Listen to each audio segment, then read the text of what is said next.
c'était pas évident d'y rester, n'en parlons pas de produire. C'est ça. Et ici aujourd'hui nous y sommes, il y a un producteur de cet acabit-là qui y produit, qui y travaille. C'est parce qu'en amont, il y a des gens qui ont fait des efforts, il y a des gens qui ont consenti des sacrifices. Et il y a un leader, le camarade capitaine Ibrahim Traoré, qui a su impulser une dynamique.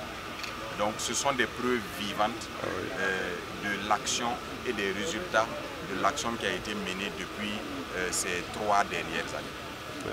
Aujourd'hui nous sommes sur une exploitation de la semence et il y a d'autres exploitations dans la zone.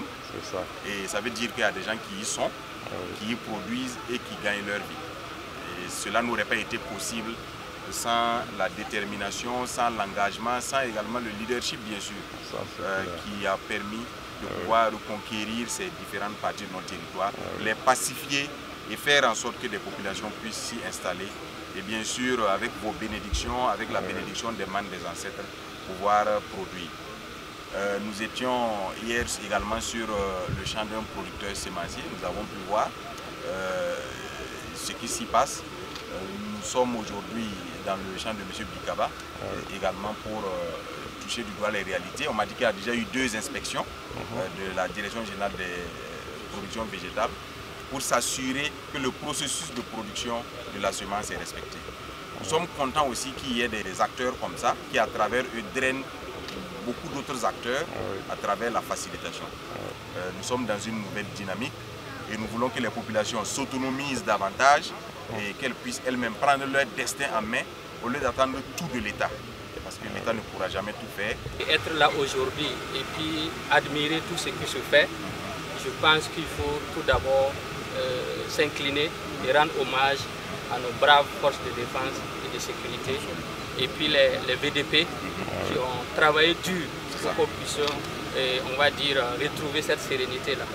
Donc, comme vous l'avez dit, en venant ici, on tient à venir témoigner toute notre solidarité. Et cette solidarité gouvernementale nous impose de quand même passer, voilà, de pouvoir témoigner, on va dire, les remerciements et toute la considération que nous avons à l'endroit de ces braves populations qui nous permettent de tenir debout.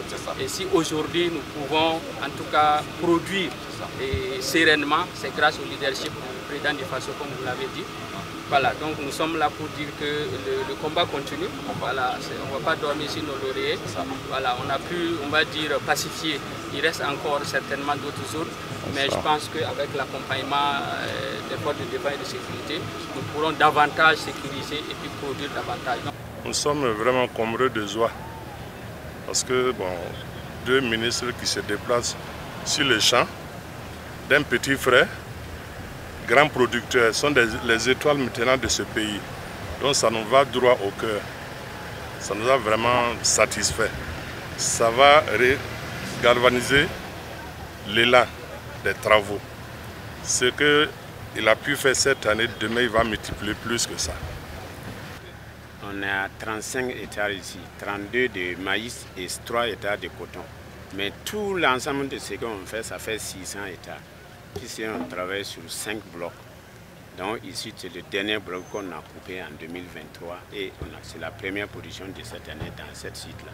On fait 4 tonnes 500 à l'hectare dans le maïs. Avec l'effort de nos forces armées, de nos forces de sécurité intérieure, aujourd'hui nous avons des unités qui sont installées dans des zones très avancées et qui permettent le retour progressif des populations avec comme perspective, après la saison pluvieuse, que nous puissions reprendre les investissements et produire en campagne sèche dans cette zone de grande production. En tout cas, félicitations à l'ensemble des acteurs, félicitations à vous-même en tant que premier responsable au niveau de la région, aux acteurs que sont les producteurs, mais également les agents d'agriculture qui ont compris le changement de paradigme, qui ont compris la nouvelle dynamique, qui se sont impliqués et qui eux-mêmes font des aménagements aujourd'hui avec les populations à travers les appuis qu'on a pu octroyer aussi en termes de moyens de mobilité. Ils arrivent à être plus proches des producteurs parce que, comme les études le disent, l'encadrement technique est déterminant à près de 40% pour la question des rendements. Et on va attendre les récoltes. Comme je l'ai dit, cette année, nous ne souhaitons pas rendre compte d'un seul kilogramme de moins par rapport à l'objectif des 7 millions de tonnes et que son Excellence le camarade capitaine Ibrahim Traoré nous a fixé.